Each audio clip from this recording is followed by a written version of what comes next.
Hello, good morning.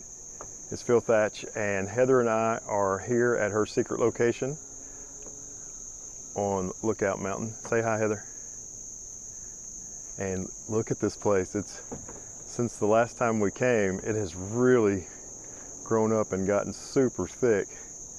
We've already heard a White-eyed Verio. I don't know if we'll get a picture of it. We've definitely heard one, but it's so thick we might not be able to get a picture or anything. But we're going to get started. Heather is working with her R7 and her 100 to 500, and I've brought my Sony a6700 and the 200 to 600. So let's get going. Here's the White-eyed Verio, and they love to live in thickets, and man, it was quite a thicket it was in. I just saw it for a brief moment and was able to bag a couple of shots of the beautiful White-eyed Verio with the Sony a6700 and the 200 to 600 millimeter lens. I love this little bird. I love those white eyes of the White-eyed Verio. Well, I think we are going to try a different location. I'm not even sure where we're going, but we're going someplace else because Heather's secret spot has gotten so overgrown this year, and I think it's because they've had so much rain, or we've had so much rain. But anyway, onward and forward. Well, our new location is the Chickamauga Dam. This is where we went our very first time when I took the a6700 out and Heather was with me. And we're on the fishing pier now. We got good sun angle. The sun's pointing that way, so if we can get the birds to point this way, we'll get some shots. And you can see Heather's over here working. There's my camera. We'll see what we can do. Here's some of my photos from the dam. First up, it's a black vulture that came really close. Look, it's only a 218 millimeter shot. And next up, it's a bunch of Osprey. This is the shot that I cropped to 4x5 and uploaded to my social media, so you may have seen this one. And here's quite a few more Osprey. We really wanted to get them diving in to get a fish, and they did dive to get fish, but when they did, they were so far away and they were facing in the wrong direction. So we had to settle for quite a few in-flight shots, but we think they turned out pretty cool. I like the colors of the bird, and I like the partly cloudy skies. It makes for a beautiful background. It's not as interesting if it's completely cloudy or if it's completely blue, but when you have a mixture of the clouds and the blue sky in the background like these shots have, it makes it much more interesting in my opinion. And next up, it's the beautiful blue-eyed double-crested cormorant. That's not its actual name, it's just double-crested cormorant, but I love those turquoise eyes. There's the dam. And you can see how turbulent the water is. This is where the turbines come out. There's 4 of them in there that generate electricity to power my home, and several others obviously, but it really churns up the water as it goes through there. And it probably stuns some fish, and it makes it easy fishing for the birds. Here's Heather's photographs from the dam of the beautiful Osprey. She did a great job capturing these birds in flight.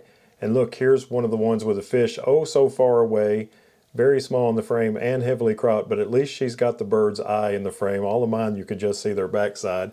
But she got lots of other shots of the Osprey in flight and did a great job as usual.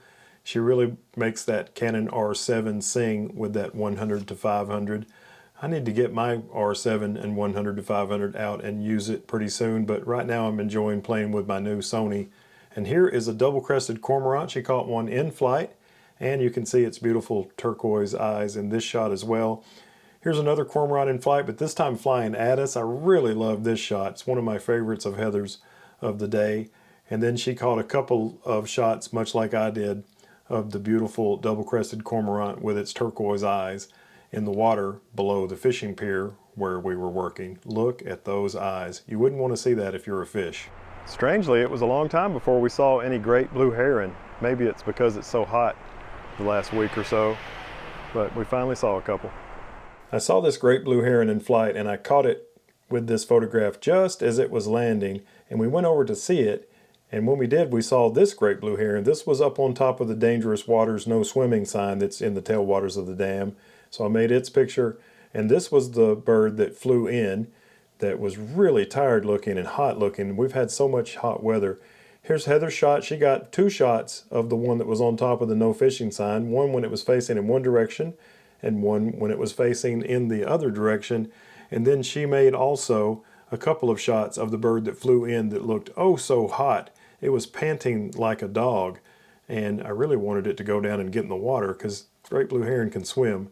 But as you can see, it just sat there on the bank and panted.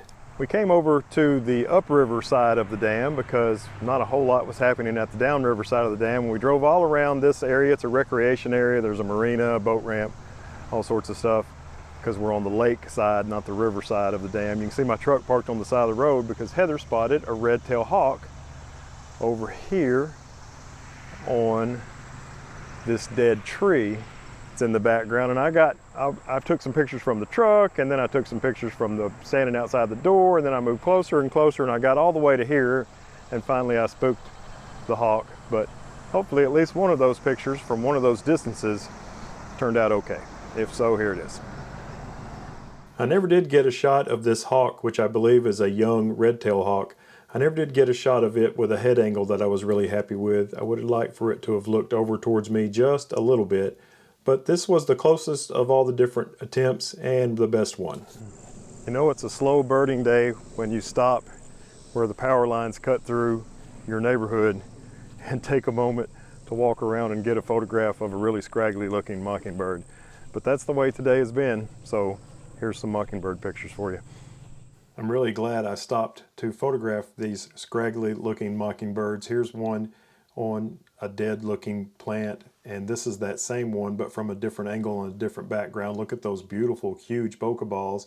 And this is a different bird on the other side of the road. I like the bokeh-fied flowers in the foreground and background, or maybe it's weeds. And here's that same bird as the last picture, but this time with a little bit better head angle. Glad I stopped to see the mockingbirds. Well, we're back home after a day of bird photography that I would describe as mediocre at best. But a day out in nature photographing birds, even if it's not a great day, is better than a great day at work. So we were both happy to do it, and we hope you enjoyed it. If you like the content, give us a thumbs up, subscribe, and hit the bell. On behalf of Heather, I'm Phil. Bye-bye. We'll see you in the next one.